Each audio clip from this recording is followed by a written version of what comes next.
Mainit ang araw noon sa bayan ng San Roque, isang liblib na baryo na napapalibutan ng bundok, palayan at isang matandang kagubatan na sa tagal ng panahon ay tinatawag ng mga matatanda bilang gubat ng mga di nakikita.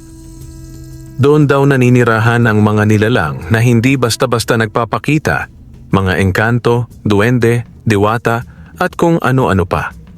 Maraming bata ang pinagsabihan na huwag papasok sa kagubatang iyon. Ngunit si Benji, 12 taong gulang, payat, sunog ang balat sa araw at may mga bitak-bitak ang talampakan sa kakahakbang sa lupa, ay hindi basta-basta natatakot.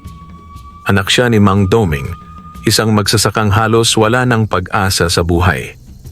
Araw-araw ay kalabaw, araro at mainit na kaning may asin ang laman ng kanilang hapag. Ngunit sa kabila ng kahirapan, malaki ang pangarap ni Benji. Balang araw, yayaman din tayo, itay. Sambit niya minsan habang nakaupo sa bubong ng kanilang bahay, nakatingin sa malawak na kagubatan na tila laging may tinatagong sikreto. Ang importante, anak, mabuti ang puso. Huwag masyadong magnasa sa yaman, baka kung saan ka padalhin yan. Sagot ni Mang Doming habang pinapanday ang sirang araro. Ngunit sa puso ni Benji may udyok na mahirap ipaliwanag. Parang may humihila sa kanya patungo sa gubat. Parang may tinig na mahina ngunit malinaw, palaging bulong sa kanyang panaginip. Benji, halika. May naghihintay sa'yo. Isang hapon, habang hinahanap niya ang kanilang kambing na napakawala, napadpad siya sa gilid ng kagubatan. Nakita niya ang isang punong balete na tila mas buhay kaysa karaniwan. Ang mga ugat nito'y gumagalaw sa ilalim ng lupa at may malamig na simoy ng hangin na tila kinakausap siya. Teka lang, yung kambing, bulong niya sa sarili. Ngunit bago pa man siya makalakad palayo, may narinig siyang tinig ng bata mula sa loob ng gubat. Benji, napalingon siya. Wala namang tao, ngunit parang may presensya. Hindi masama, pero hindi rin karaniwang damdamin. Pumasok siya ng bahagya. Ang liwanag ng araw ay agad nilamon ng kakapalan ng mga puno. Mabango ang hangin. May halong aroma ng bulaklak, damo, at ginto. Oo, parang may bahagyang amoy ng ginto sa hangin. At doon niya unang nakita ang bata. Nakatayo sa gitna ng mga halaman, maputi, magara ang damit, parang may sariling liwanag. Ang mga mata nito ay berdeng-berde, parang hiyas. Nakangiti ito, ngunit may lungkot sa mukha. Benji, sa wakas. Napatras siya. Sino ka? Paano mo alam ang pangalan ko? Ngunit bago pa man siya makalayo, biglang lumiwanag ang paligid. Ang mga puno ay tila yumuko. Ang mga bulaklak ay sabay-sabay na namukadkad. Isang iglap lang, at ang gubat ay naging isang lugar na hindi pangkaraniwan. Isang paraisong hindi kayang ipinta kahit ng pinakamagaling na alagad ng sining. At ang batang iyon, na tila prinsipe, ay lumapit sa kanya. Ako si Adraniel. Isa akong engkanto. At ikaw, Benji. Ikaw ang matagal ko nang hinihintay. Hindi makagalaw si Benji. Parang may bumalot sa kanyang buong katawan na malamig ngunit hindi nakakakilabot. Hindi takot ang nararamdaman niya kundi pagkagulat at pagkalito. Tinitigan niya ang batang engkanto na si Adraniel. Maputi, malinis at tila hindi tinatablan ng alikabok o dumi ng kagubatan. May kakaibang liwanag ang katawan nito na halos hindi mo mawari kung totoo o panaginip ang lahat. Bakit mo ako hinihintay? Tanong ni Benji, halos pabulong. Ngumiti si Adraniel. Matagal na kitang minamasdan. Bawat araw na umaakyat ka sa bubong nyo, bawat gabi na humihiling ka sa bituin. Alam ko lahat.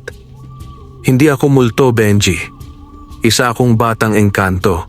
Tagapagmana ng gubat na ito. Napatingin si Benji sa paligid. Ang gubat na kanina ay madilim at puno ng panganib ay biglang naging paraiso. May ilog na may tubig na kristal, mga paru-parong sinlaki ng kamay ng tao at mga ibong kumakanta ng tila musika ng langit. Ang mga dahon ay sumasayaw sa hangin at kahit ang mga punong balete ay tila nakangiti. Paano mo ako nakikita? Tanong niya ulit. Hindi ko lang basta nakita, pinili kita. Pinili? Lalong naguluhan si Benji. Lumapit si Adraniel at inabot ang kamay niya. Halika, may ipapakita ako sa'yo. Bagaman may pagdadalawang isip, parang may kapangyarihang nagtulak kay Benji na hawakan ang kamay ni Adraniel. Sa isang kisap mata, tila nilamon sila ng liwanag. At sa sunod na iglap, nasa gitna na sila ng isang malawak na palasyong gawa sa gintot kristal, nakatayo sa gitna ng gubat. Nasaan tayo? Dito ako nakatira, sagot ng engkanto.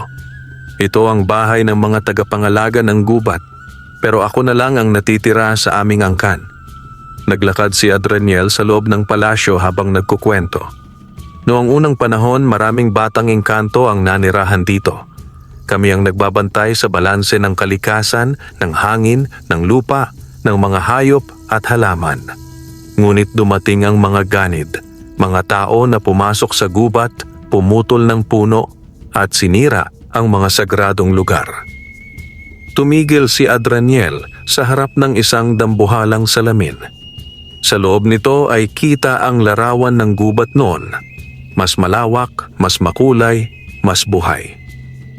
Ngayon, sabi niya, kailangan kong magpasa ng tungkulin at ang puso mo, Benji, malinis, totoo at handang magmahal. Ikaw ang aking napiling tagapagmana. Nanlaki ang mata ni Benji. Ako? Engkanto? Higit pa riyan, isang bantay, isang kaibigan, at kapatid sa lihim. Napatitig si Benji sa kanyang sariling refleksyon sa salamin. Sa sandaling iyon, parang nakita niya ang sarili sa bagong anyo. May hawak na tungkod, nakasuot ng makalumang balabal, at may mga matang tila nakakita na ng maraming hiwaga. Tila sinasabi ng refleksyong iyon, handa ka na. Ngunit hindi niya maiwasang magtanong, paano ang pamilya ko? Ang itay? Hindi ako pwedeng mawala sa kanila. Mahirap lang kami, pero mahal ko sila. Hindi kita aalisin sa kanila. Sa halip, bibigyan kita ng kakayahan. Maaari kang bumalik sa mundo mo, pero may dalang lihim na kapangyarihan. Magkikita pa rin tayo kapag tinawag mo ako. At sa puntong iyon, hinawakan ni Adraniel ang dibdib ni Benji. May malamig na liwanag na pumasok sa kanyang katawan at parang binuksan ang mga mata niya sa mga bagay na dati hindi niya nakikita. Ang mga espiritu ng hangin, ang paghinga ng mga halaman, ang mahihinang tinig ng mga nilalang sa paligid. Bigla, bumalik sila sa gilid ng kagubatan, parang walang nangyari. Hanggang sa muli, Benji, wika ni Adraniel. Basta't hindi mo malilimutan ang pangako mong iingatan ang gubat at ang iyong puso. At sa isang iglap, nawala si Adraniel sa hangin. Ang gubat ay bumalik sa dating anyo. Madilim, tahimik, at parang ordinaryo. Ngunit si Benji ay alam na niyang hindi na siya ang dating batang mahirap na nangangarap lang. Siya na ngayon ang tagapangalaga ng isang lihim at ng isang engkantadong mundo. Kinabukasan, tila isang panaginip lamang ang nangyari kay Benji. Ngunit habang siya'y naglalakad sa palayan upang sundan ng kanyang amang si Mang Doming, napansin niya ang iba na ang pakiramdam niya sa paligid. Mas malinaw ang kanyang pandinig. Rinig niya ang pagaspas ng pakpak ng mga insekto sa malalayong bahagi ng palayan, ang bulungan ng mga damo na tila may sariling wika. Habang nag-aararo si Mang Doming gamit ang kanilang matandang kalabao na si Kulot, napalingon siya kay Benji. Anak, okay ka lang ba? Para kang lutang. Napangiti si Benji. Ayos lang po, itay. Nag-iisip lang. Hindi niya kayang sabihin ang totoo. Sino ba naman ang maniniwala sa kanya? Na may batang engkanto na humirang sa kanya bilang tagapangalaga ng gubat? Pero isang bagay ang malinaw sa kanya. May kapangyarihang ipinasa sa kanya at may layunin siyang kailangang tuparin. Habang nagpapahinga sila sa ilalim ng puno, may narinig si Benji na tila tinig ng isang matanda, pero wala namang ibang tao. Bantay ng lupa. Bulong nito. Napatingin siya sa paligid at sa gilid ng palayan ay nakita niya ang isang maliit na nilalang na may balbas at suot na kulay lumot, isang duwendeng mababa sa isang talampakan. Sa takot na mapansin ng ama, agad na tumayo si Benji at lumapit sa maliit na nilalang. Anong kailangan mo? Kami mga alagad ng kagubatan. Naramdaman naming nagising ang kapangyarihan sa iyo. Bulong ng duwende. May panganib, bata. May mga tao sa kabilang baryo na binayaran para putulin ang mga sagradong puno sa gubat ng di nakikita. Kailangan mo silang pigilan. Paano ko gagawin iyon? Tanong ni Benji. Ngumiti ang duwende at inabot sa kanya ang isang maliit na batong kulay berde. Yan ay mutyang alitaptap. Sa oras ng kadiliman, magbibigay yan ng liwanag upang makita mo ang katotohanan. Walang ano-ano'y nawala ang duwende sa isang iglap. Naiwan si Benji, hawak ang maliit na bato, habang ang araw ay unti-unti nang lumulubog. Pagdating ng gabi, habang ang kanyang pamilya ay kumakain ng nilagang kamote, si Benji ay tahimik lang, pinagmamasdan ng bato na tila may sariling liwanag. Pagkatapos kumain, umakyat siya sa bubong ng kanilang bahay, tulad ng nakagawian niya tuwing gusto niyang mangarap. Ngunit ngayon, hindi lamang siya nangangarap, may misyon siyang kailangan simulan. Muli niyang narinig ang tinig ni Adraniel tulad ng panaginip. Benji, ang kapangyarihan ay hindi laging makikita sa lakas. Minsan, ito ay nasa tamang pagpili. Kinabukasan, habang papasok na sana siya sa eskwelahan, nakasalubong niya si Mang Andres, isang dayo mula sa ibang bayan, kasama ang 3 lalaking may dalang itak at lagari. May sinasakyan silang tricycle at may mga asul na pintura sa kanilang mga sombrero. Nasaan po kayo pupunta? Tanong ni Benji, magalang. Ay, doon sa gubat. Magpuputol kami ng mga kahoy. May proyekto kasi ang munisipyo, gagamitin sa tulay. Sagot ni Mang Andres, tila may pagmamalaki sa boses. Biglang tumibok ng mabilis ang puso ni Benji. Ang tinutukoy nilang lugar ay mismong lugar kung saan naroroon ang palasyo ni Adraniel at ang mga sagradong puno. Agad siyang nagdesisyon. Hindi siya maaaring manahimik. Habang naglalakad pabalik, inipit niya sa palad ang mutya ng alitaptap. Kung totoo ang lahat, bigyan mo ako ng tulong. Bulong niya. Pagdating sa gilid ng gubat, biglang bumukas ang hangin at isang bilog na liwanag ang lumitaw sa harapan niya. Mula roon ay lumabas si Adraniel. Benji, alam ko ang pakay mo. Hindi mo sila dapat labanan gamit ang galit, kundi sa karunungan. Turuan mo ako, pakiusap ni Benji. Tumango si Adraniel. Sa gabing ito, dadalhin kita sa silid ng gunita. Doon mo makikilala ang mga nakalipas na tagapagbantay ng kagubatan. Mga batang katulad mo na tumindig upang protektahan ang likas na yaman laban sa kasakiman ng tao. Lumapit siya kay Benji at sa isang iglap, bumalot ang liwanag sa kanilang paligid. Muli silang nawala sa mundo ng tao. Sa lugar kung saan ang oras ay tila humihinto, sisimulan ni Benji ang mas malalim na pagsasanay. At dito nagsisimula ang tunay na laban, ang pagpili sa pagitan ng pananahimik o pagtindig. Sa isang kisapmata, tila nahulog sa kawalan si Benji. Lumulutang siya sa gitna ng dilim at katahimikan, ngunit hindi ito nakakatakot. Sa halip, may kakaibang kapayapaan sa kanyang paligid. Ang hanging dumadampi sa kanyang balat ay malamig ngunit hindi giniginaw. Ang lahat ay tila huminto. Ang oras, ang mundo, ang ingay. Isang liwanag ang sumulpot mula sa harapan niya.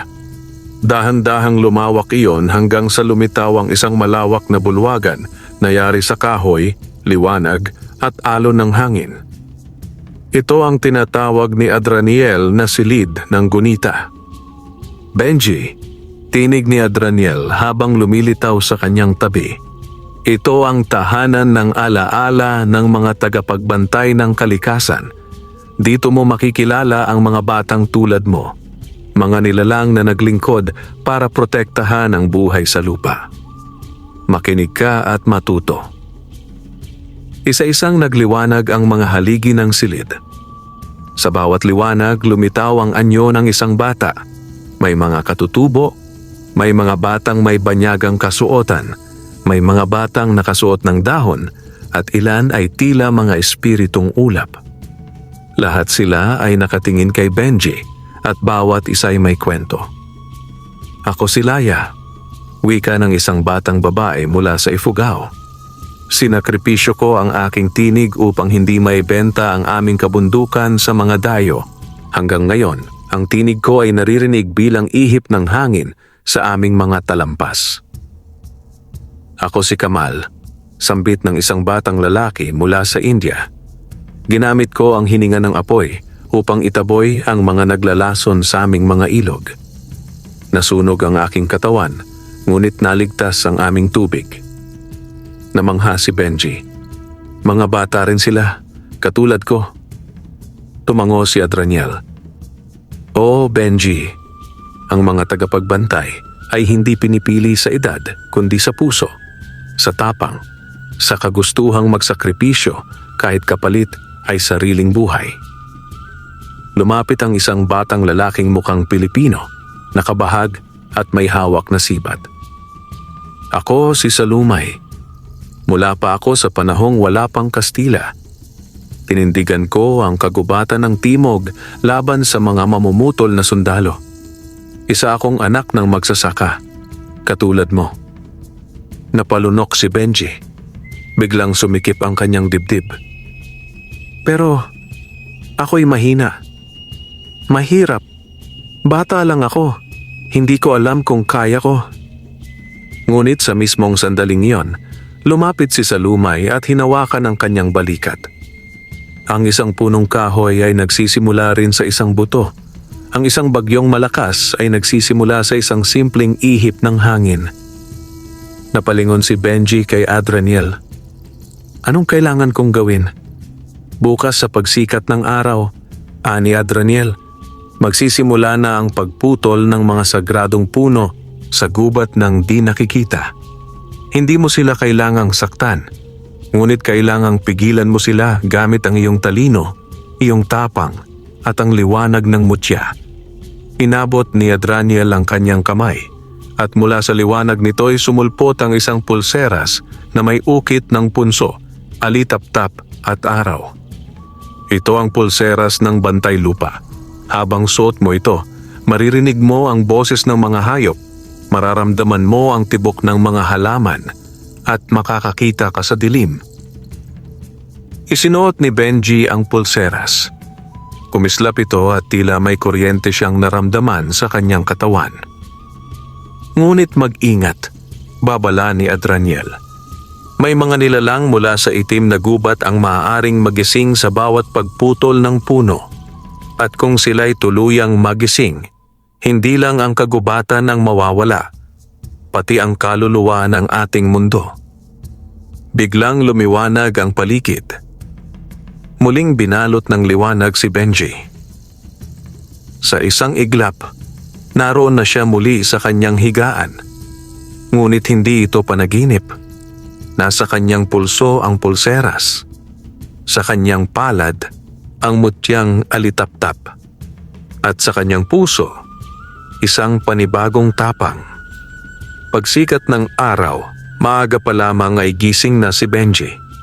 Hindi dahil sa sinag ng araw, kundi sa bulong ng mga dahon, sa kaluskos ng mga damo, at sa tila mahihinang yabag ng mga hayop sa paligid.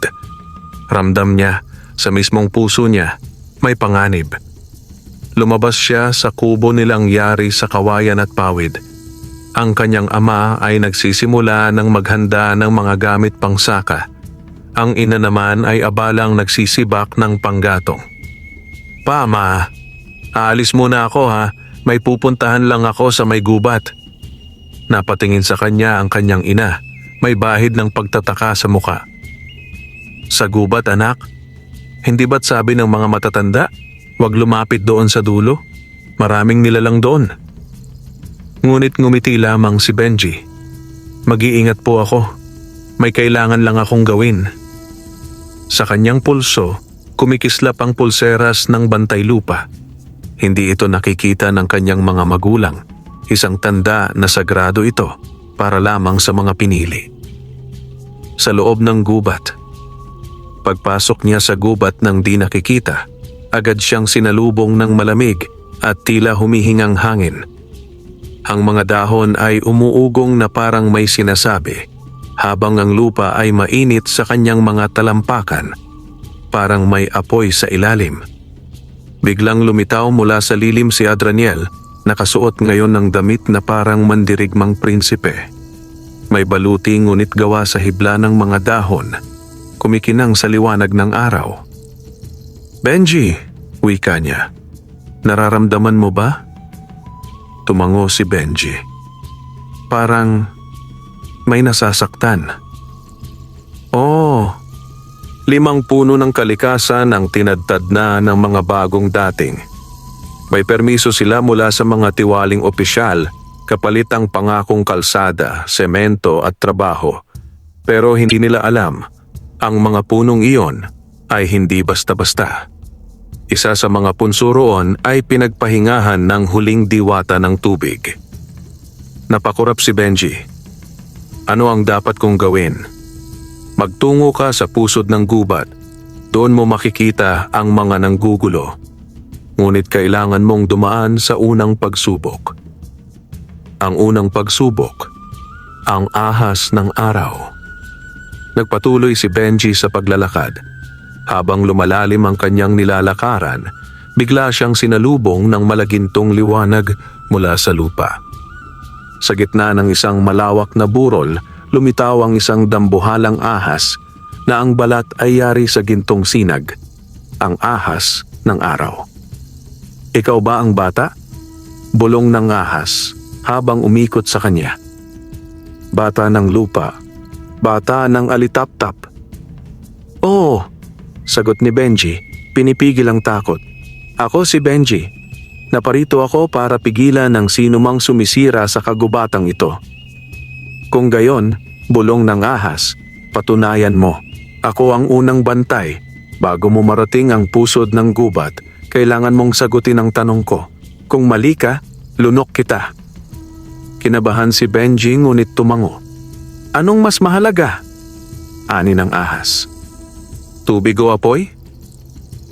Napaisip si Benji. Isang tanong na parang may bitag, ngunit naalala niya ang sinabi ni Adraniel. Makinig sa paligid. Ang mga sagot ay naroroon sa mga walang tinig. Tumahimik siya, pinikit ang mga mata. Narinig niya ang agos ng tubig, ang tunog ng apoy, ang huni ng mga ibon, ang buntong hininga ng hangin. At saka siya sumagot. Pareho silang mahalaga. Tubig upang bumuhay, apoy upang lumikha. Ngunit kung isa lang ang pipiliin ko, tubig. Sapagkat kahit ang apoy natatapos, ngunit ang tubig kahit mawala, babalik sa ulap, sa ulan, sa ilog. Tahimik ang ahas, tumigil sa paggalaw, tila isinasaalang-alang ang kanyang sagot. Maya-maya ay ngumiti ang ahas. Tama ka, bata ng lupa, ang tubig ay buhay. Ang apoy ay layon. Ngayon dumaan ka, ang daan ay bukas. Patungo sa pusod. Tumigil si Benji sa tuktok ng burol. Sa malayo, nakita niya ang grupo ng mga lalaki. May mga bulldozer, itak at baril. Nagsimula na silang magputol ng mga puno. Ang lupa ay nanginginig. Ang mga alitaptap ay nagliliparan na parang naghihiyawan. Sa gilid ng gubat may kumikilos, mga anino, mabibilis, mababangis. Adraniel, bulong niya. Ano ang mga iyon? Muling lumitaw si Adraniel, mukhang seryoso at matalimang tingin. Sila ang mga gabusaw, itim na espiritu ng kagubatan. Hindi nila pinapaboran ng tao. Kapag tuluyang nawasak ang pusod ng gubat, sila'y magikising at lalamon sa kahit sinong nasa paligid. Wala silang pinapanigan, bata o matanda, inosente o hindi. Napakapit si Benji sa kanyang pulseras, napalunok. Handa ka na ba, Benji? Humigpit ang kanyang kamao.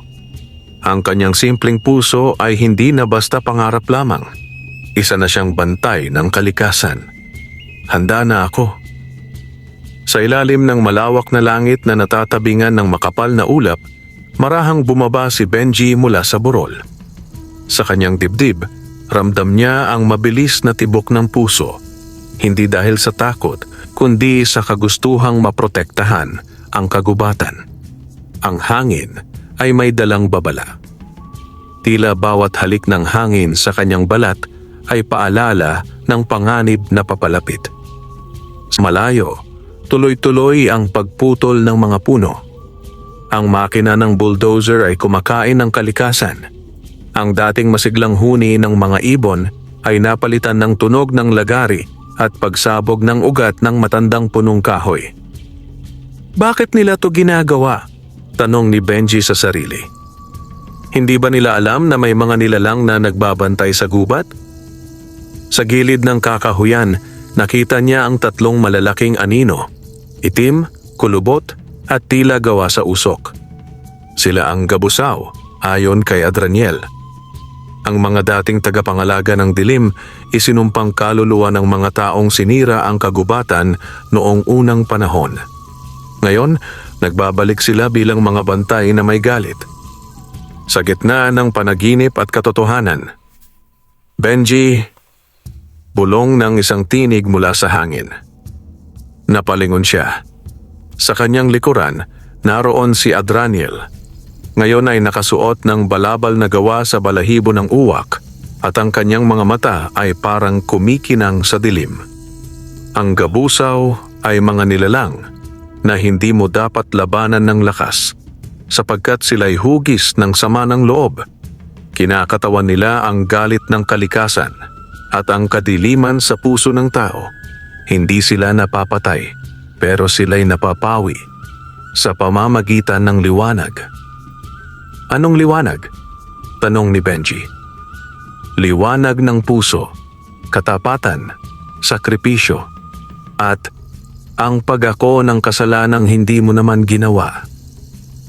Hindi lubos maintindihan ni Benji ang ibig sabihin ni Adraniel, ngunit bago siya muling makapagtanong, dumaan ang isang matinding hangin. Napayuko siya at paglingon niya, nawala si Adraniel. Sa halip, naroon na ang tatlong gabusaw, unti-unting lumalapit at ang paligid ay lumamig. Mula sa kanilang anino may mga kamay na lumalabas, pilit siyang inaabot. Gabusaw, ang pagsubok ng kadiliman. Napaatras si Benji. Tila nabalot ng takot ang kanyang kalamnan. Ngunit bigla niyang naalala ang kanyang pulseras. Kumislap ito sa gitna ng dilim. Anong kailangan niyo sa akin? Tanong ni Benji. Mula sa isa sa mga gabusaw, narinig niya ang isang tinig. Malalim, parang alon sa ilalim ng dagat. Kasalanan ng iyong lahi. Hindi ko ginawa yan, sagot ni Benji, nanginginig. Ngunit ikaw ay tao. Ikaw ay may dugo ng sumira sa gubat, kaya't ikaw ay magdurusa. Hindi ako katulad nila, bulalas ni Benji. Magsasaka kami, wala kaming inangkin, wala kaming sinira. Lumapit ang isa pang gabusaw. Ipinanganak ka sa mundong ang mga ugat ay hinati na, ang tubig ay tinuyuan na, ang hangin ay binasura. Ang tao'y hindi kailanman inosente. Pumikit si Benji. Sa kanyang isipan, nakita niya ang kanyang ama. Pawis, hapong-hapo sa pagsasaka. Nakita niya ang ina. Nagsisibak ng kahoy hindi para sa kayamanan, kundi para lang may maisaing. Nakita niya ang sarili niya. Bata pa, naglalakad sa putik upang makapasok sa eskwela. Bigla siyang nagsalita, buong tapang. Kung kasalanan ng lahi ko ang sisirain niyo, ako na ang magpapasan. Pero wag ang kagubatan, wag ang mga hayop, wag ang mga punso, ang mga diwata, at ang lupaing wala namang ginawang masama. Tumigil ang mga gabusaw. Umihip ang isang mainit na hangin. Mula sa pulseras ni Benji ay biglang lumabas ang liwanag. Maliit sa una, pero unti-unting lumawak at sumabog sa paligid. Kumalat ang liwanag sa dilim. Ang mga gabusaw ay napaatras. Unti-unti silang naging usok na lamang hanggang sa tuluyan silang maglaho sa himpapawid. Naiwan si Benji na nakaluhod, hinihingal, ngunit buo ang loob. Sa likod ng aninong umiiyak. Sa di kalayuan, sa tabi ng puno ng nara, may nakita si Benji na nilalang. Isang batang babae, nakasuot ng damit na yari sa mga dahon at bulaklak. Umiiyak ito, nakaluhod sa harap ng isang natumbang punong kahoy. Lumapit siya. "Bakit ka umiiyak?" tanong niya. "Yan ang puno ng ina ko," sagot ng bata. "Isa siyang diwata ng ulan. Dito siya nagpapahinga. Ngayong putol na ito, hindi na siya makakabalik." Napatingala si Benji. Ang punong iyon ay isa sa pinutol ng mga tao. Napakuyom siya ng kamao. "Babalik ang gubat," ani ni Benji. "Bubuhayin natin ang gubat. Kakampi ako ng mga nilalang gaya mo. Hindi lahat ng tao ay kalaban ninyo." Tumayo ang batang diwata, pinunasan ng luha. "Totoo ba yan?" Tumango si Benji. "Oo, sa ngalan ng liwanag na binigay sa akin ng kalikasan." At sa unang pagkakataon, ngumiti ang diwata. Kinabukasan, bago pa sumikat ang araw, maagang bumangon si Benji. Mabigat pa rin ang kanyang katawan sa nangyari kahapon, ngunit ang kanyang isipan ay mas malinaw na ngayon. May layunin na siyang dapat tuparin. Iligtas ang kagubatan at panatilihing buhay ang lihim ng mga nilalang sa loob nito. Nasa gilid siya ng kanilang barong-barong na kubo. Tangan ang maliit na pulseras na muling tila kumikislap sa liwanag ng buwan. Nilapitan siya ng kanyang ama. "Anak, saan ka na naman pupunta?" tanong nito, habang hinihimas ang kanyang balikat. Ngumiti si Benji. "Tay, may dapat po akong gawin. May ipinagkatiwala po sa akin si Inang Kalikasan." "Ha? Anong kalikasan?" Kunot noong sagot ng ama, ngunit bago pa man siya tuluyang magtanong pa, mabilis nang lumakad si Benji patungong gubat. Ang diwa ng lupa. Habang naglalakad, napansin ni Benji ang kakaibang katahimikan sa paligid. Walang ibong humuhuni, walang insekto. Tila ba ang lahat ay nagmamasid, nag-aabang. Sa gitna ng gubat, nakita niyang muli ang batang diwata na umiiyak sa ilalim ng punong pinutol. Ngayon, nakaupo na ito sa ugat ng puno at parang may inaawit. "Lumapit ka, Benji," sabi ng diwata, na ngayoy ipinakilala ang sarili bilang dayang mayari, isa sa mga tagapagbantay ng lupa sa lugar. Mayari ay tumuro sa isang maliit na siwang sa lupa sa ilalim ng pinutol na puno. Ito ang pintuan papasok sa lihim na puso ng gubat, ngunit hindi ito basta nabubuksan. Kailangang pumasa ka sa pagsubok ng lupa, tubig, hangin at apoy. "Pagsubok?" gulat na tanong ni Benji. "Oo, lahat ng tagapagtanggol ng kalikasan ay kailangang dumaan sa pagsubok ng 4 na elemento upang maging ganap na bantay." Biglang umalog ang lupa. Bumukas ang siwang at unti-unting lumaki. Bumalot ang malamig na hangin at sumingit ang bahagyang liwanag mula sa loob. Naglakad si Benji pababa, kasabay ng pagkislap ng pulseras niya. Unang pagsubok, lupa ng mga alaala. Sa pagpasok niya, agad siyang sinalubong ng kadiliman. Ngunit makalipas ang ilang hakbang, lumitaw ang kakaibang liwanag mula sa sahig, mga ugat na kumikislap. Ang paligid ay naging isang malawak na kuweba at sa gitna ay may batong altar. "Benji," wika ng isang tinig mula sa paligid. "Upang maipasa ang pagsubok ng lupa, kailangan mong harapin ang alaala ng iyong pinanggalingan. Ang sakit ng pagiging mahirap, ang inggit at ang galit." Biglang lumitaw sa kanyang harapan ang larawan ng kanyang kabataan. Siya, bilang isang musmos, nakaupo sa harap ng bahay nila, umiiyak habang pinagtatawanan ng ibang bata dahil sa kanyang butas-butas na damit. "Anak ng magsasaka, lampa, amoy kalabaw," sigaw ng mga batang may kaya noon. Ramdam ni Benji ang galit sa kanyang dibdib. Parang gusto niyang sumigaw. Ngunit sa halip, pumikit siya, huminga ng malalim at inalala ang mga yakap ng kanyang ina kapag siya'y umiiyak at ang pawis ng kanyang ama habang nagtatrabaho. "Hindi ko ikinahihiya ang pinanggalingan ko," sabi niya ng mariin. "Ang sakit ay bahagi ng paghubog at ang lupa na pinagtatrabahuhan ng aking ama ay sagrado." Biglang lumakas ang liwanag sa altar. Kumulog at umuga ang paligid. Mula sa altar ay lumabas ang butil ng lupa, kasing laki ng hinlalaki, na lumutang at kusang pumasok sa kanyang pulseras. Pagsubok ng lupa, matagumpay. Ikalawang pagsubok, tubig ng katotohanan. Muli siyang lumakad. Sa susunod na silid, napalitan ng lupa ng malamig na tubig. Nasa loob siya ng isang kuweba na puno ng tubig hanggang baywang. Sa gitna nito, may isang nilalang, isang matandang babaeng tila gawa sa tubig. Ang kanyang buhok ay umaagos na parang ilog. "Ako si Lumaan, diwata ng ilog," wika nito. "Upang maipasa ang pagsubok ng tubig, kailangan mong harapin ang katotohanang tinatago mo kahit sa sarili mo." Tumingin si Benji sa tubig. Unti-unti itong luminaw. At sa ilalim, nakita niya ang isang alaala. Siya, nagnakaw ng tinapay sa tindahan dahil sa gutom. Binalot siya ng hiya. "Nagawa mo yon sa takot at pangangailangan," wika ni Lumaan. Ngunit ang pagkilala sa mali ay simula ng pagbabagong totoo. Lumuhod si Benji sa tubig. "Oo, nagkamali ako, pero natuto na ako.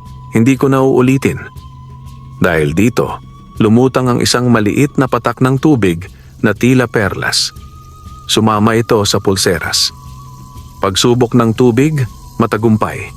Sa likod ng pagsubok, habang nagpapahinga, lumitaw si Dayang Mayari sa kanyang tabi. "Hindi lahat ng tao kayang humarap sa sarili nilang mga sugat, Benji. Pero ikaw ay may kakayahang maging gabay. Pero bakit ako? Ako'y anak lang ng magsasaka. Maraming mas matalino, mas may kakayahan." Ngumiti si Mayari. "Dahil hindi mo sinarado ang puso mo at hindi ka tumalikod sa katotohanan kahit masakit." Nakatulog si Benji sa malamig na bato, sa piling ng mga ugat at halimuyak ng lumot sa ilalim ng gubat. Pero sa kanyang panaginip, narinig niya ang bulong ng hangin. Tila may nag-aaway, tila may umiiyak, tila may nagmamadaling tumakas. Pagdilat niya, naroon na si Dayang Mayari sa kanyang paanan. "Benji," wika nito, "ang kagubatan ay nagagalit na. Habang narito ka sa ilalim ng lupa, dumarami na ang mga dayuhang tao. Nagsimula na silang maghukay, gumamit ng mga makinarya at sunugin ang gilid ng kakahuyan. Kailangan mong matapos ang pagsubok. Ngayon na." Ikatlong pagsubok, hangin ng pagpapasya.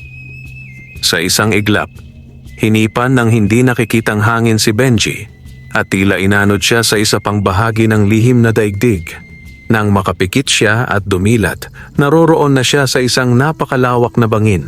Sa ibaba nito, umiikot ang mga ulap at sa itaas, tila may walang katapusang langit.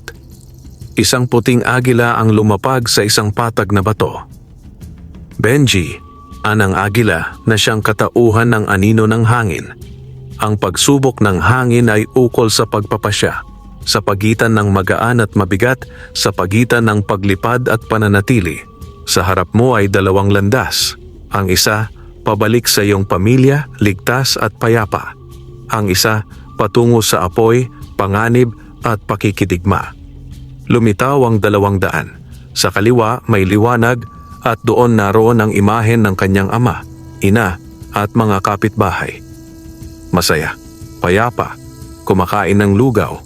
Sa kanan may maitim na ulap at apoy at sa dulo nito nakatali si Dayang Mayari, umiiyak habang unti-unting nilalamon ng usok ang kagubatan. Bumigat ang dibdib ni Benji. "Hindi kita pipilitin," sabi ng agila.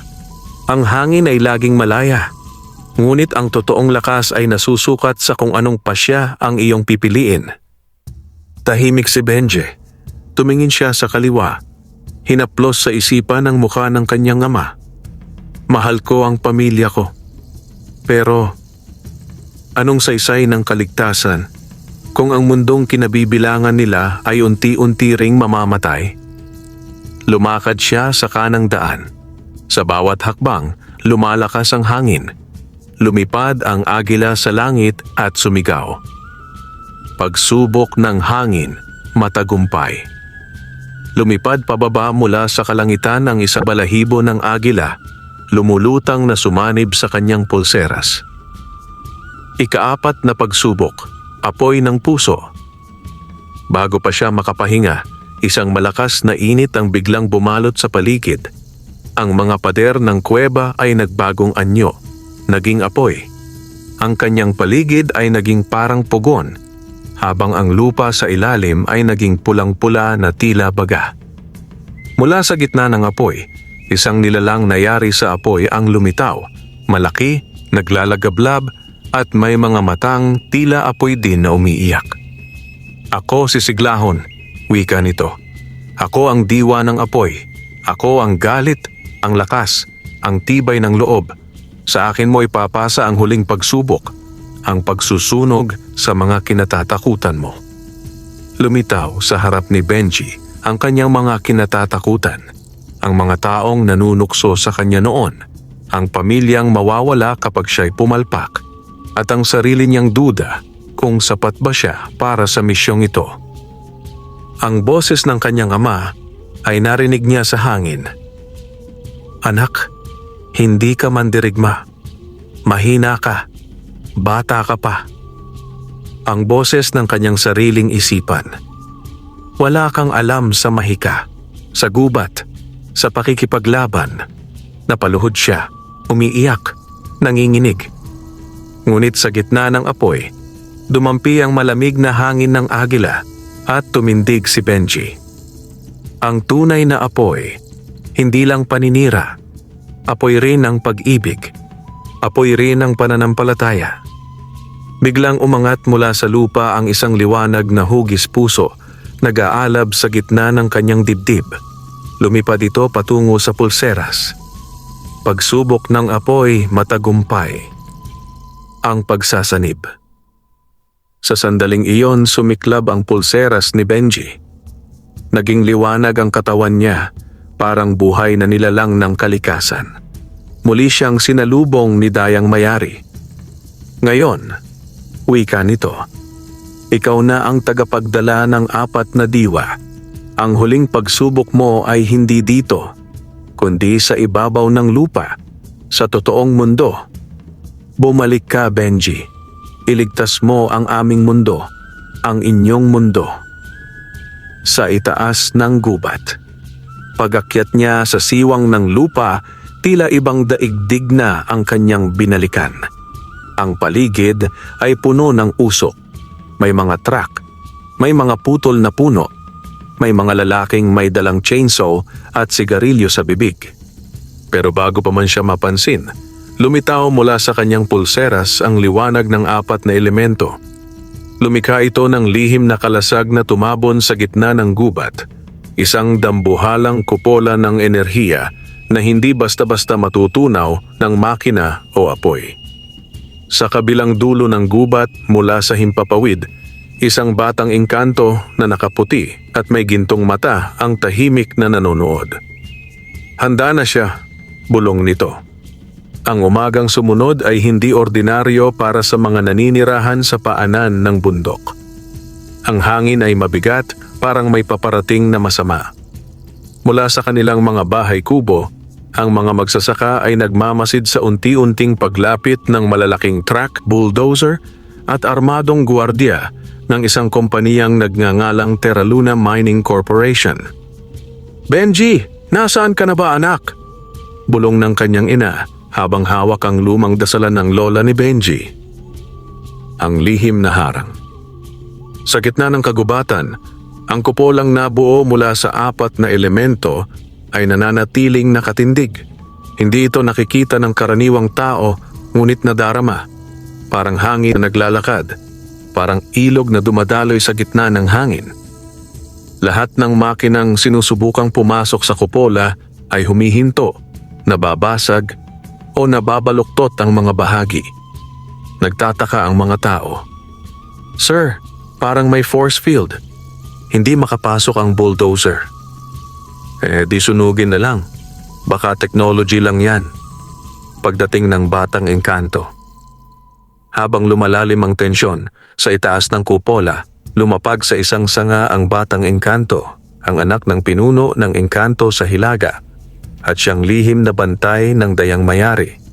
Maputi ang balat, kulay ginto ang mga mata, at ang kanyang buhok ay kulay pilak.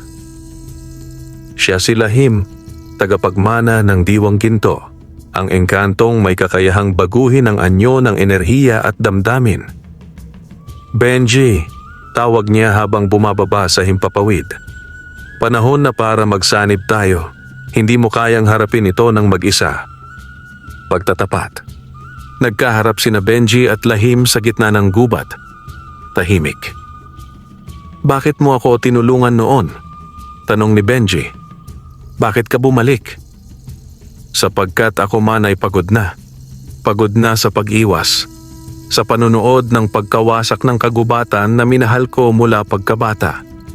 At sapagkat nakita ko sa iyo ang tapang na wala sa akin," sagot ni Lahim. Sandaling katahimikan. "Hindi ka nag-iisa, Benji." Pagsasanib ng lakas. Hawak ni Lahim ang kanyang pendant na yari sa purong gintong bato na nakuha pa ng kanyang lahi mula sa puso ng bundok ng Sierra. Hinawakan niya ito at nagliwanag. Lumipad ang enerhiya nito patungo sa pulseras ni Benji. Sa isang iglap, sumanib ang 5 elemento: tubig, lupa, hangin, apoy, at ngayon, Diwang Ginto. Ang kakayahang pag-isahin ng damdamin ng tao at nilalang. Nagningning si Benji at naganyong tulad ng isang mandirigmang diwata. May baluti na tila hinulma sa ulap at apoy, may mata ng pag-unawa at tinig na bumabalot sa damdamin ng bawat nilalang. Ang digmaan ay nagsimula. Nagkagulo ang paligid nang biglang lumipad palabas ang malalaking ugat mula sa lupa. Tumumbok sa mga gulong ng truck. Pumutok ang tangke ng krudo. Ang mga alon ng tubig mula sa ilog ay biglang lumundag at tinangay ang mga baril ng mga guwardya. "Anong klaseng kulam to?" sigaw ng isang foreman. Si Lahim ay nagpalit ng anyo bilang dambuhalang banoy at lumipad sa itaas. Winawasiwas ang kanyang pakpak at pinadapa ang mga sasakyang lumalapit. Si Benji ay lumitaw mula sa likod ng mga ugat. Ang boses ay dumadagundong sa hangin. "Walang makakaangkin sa kagubatang ito. Ito ay buhay. Isa itong nilalang. Hindi ito para sunugin, lasunin o angkinin ng mga ganid." Nang makita ito ng mga gwardya, tumakbo ang ilan. Pero ang iba, piniling lumaban. Naglabasan ng mga drone at baril, ngunit sa bawat putok, ang apoy ay bumabalik sa kanila. Ang hangin ay nagiging pader. Ang tubig ay nagiging baluti. Pagsubok ng kaluluwa. Ngunit sa gitna ng tagumpay, isang lalaking may itim na sombrero at pula ang mata ang lumapit. Siya si Don Fabian, ang tunay na may-ari ng Terra Luna Mining. Ikaw pala ang bagong laruan ng mga engkanto, ani Don Fabian. Hindi mo alam, bata, isa rin akong nilalang na may dugo ng kadiliman. Nagbago ang anyo ni Don Fabian. Ang anino niya ay naging maitim na usok at lumitaw mula sa kanyang katawan ang mga hayop na nabitag noon sa kagubatan. Mga sigbin, uwak, bayawak na may 3 ulo. Benji, si Don Fabian. Isa siyang taong pinaglaruan ng mga engkanto noong bata siya. Bumalik siya para maghiganti, sigaw ni Lahim. Huling labanan ng araw. Nagbanggaan ang liwanag ni Benji at ang kadiliman ni Don Fabian. Ang lupa ay yumanig, ang mga puno ay nagsitayuan, at ang langit ay nabiyak ng kulog. Hinawakan ni Benji ang pulseras. Hindi ko kailanman nais maging bayani, pero kung ito ang paraan para mailigtas ang mga mahal ko, lalaban ako. At sa huling sigaw ng araw, sumabog ang liwanag sa gitna ng gubat. Tahimik. Wala ni isang kulisap ang maririnig.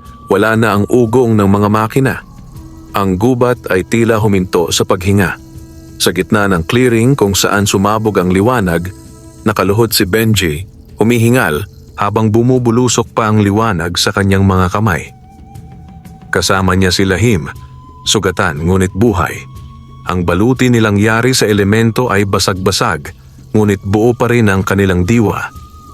Sa di kalayuan, ang nilalang na si Don Fabian na pinagsanib na kadiliman, galit at pagkamuhi ay nakahandusay. Ang kanyang anyo ay unti-unting nagiging abo, nahuhulog sa damuhan kasabay ng paglabas ng isang huling bulong. Hindi ninyo ako talagang tinalo, babalik ako sa puso ng mga ganid. At siya'y tuluyang nawala, tinangay ng hangin ng kagubatan. Pagbangon ng kalikasan. Sa sumunod na araw, parang muling isinilang ang kagubatan. Ang mga punong naputol ay unti-unting muling tumubo. Ang mga ilog ay luminaw. Ang mga hayop ay lumitaw mula sa kanilang mga taguan.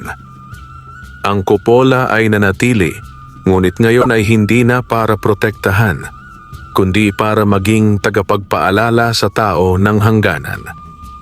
Ang mga tao sa baryo ay nanonood habang unti-unting bumubuo ng mga makukulay na bulaklak ang paligid ng kagubatan. Wala nang makinang pwedeng pumasok. Wala nang baril na makakapanakot. Ang kalikasan ay may sariling hustisya. Pagpapaalam ni Lahim. Habang ang araw ay papalubog, kinausap ni Lahim si Benji sa paanan ng isang matandang punong balete. Benji, ani Lahim. Panahon na para bumalik ako sa aming mundo. Kailangan kong ituloy ang misyon bilang tagapagmana ng Diwang Ginto. Paano na ako? Tanong ni Benji. Paano kung bumalik ang kadiliman? Ngumiti si Lahim. Hindi ka na ang batang si Benji na nanginginig sa gutom o natatakot sa dilim. Isa ka ng tagapag-ingat. Isa ka ng haligi ng dalawang mundo, ng tao at ng kalikasan. Iniabot ni Lahim ang kanyang pendant kay Benji. Sa tamang panahon, kung may banta muli, tatawagin ka nito hanggang sa muli. At sa isang iglap, si Lahim ay naglaho, parang usok sa ilalim ng buwan. Ang bagong simula. Lumipas ang mga buwan. Si Benji ay hindi na basta-bastang anak ng magsasaka. Tinuruan siya ng mga engkanto ng mas malalim na koneksyon sa kalikasan. Kung paano kausapin ang lupa, pakinggan ang hangin, unawain ang pintig ng tubig. Itinuro niya ito sa mga bata sa kanilang baryo. Nagtayo sila ng paaralang likas, isang silid-aralan sa paanan ng kagubatan kung saan tinuturuan ang mga bata kung paano maging tagapag-alaga ng kalikasan, hindi tagapagkamkam. Ang mga tao ay muling natutong mamuhay ng may paggalang, hindi lang sa lupa, kundi pati sa di nakikitang mundo sa paligid nila. Ang munting lihim ni Benji. Isang gabi, habang nakaupo si Benji sa tuktok ng burol, Hawak ang pendant ni Lahim, isang liwanag ang kumislap sa kalangitan. Hindi ito bituin. Isang anyo ng bata may pilak na buhok at gintong mata ang nagpakita saglit, kumindat at naglaho. Napangiti si Benji. Sa mundong ito o sa kabilang daigdig, tayo ay magkaibigan. Wakas.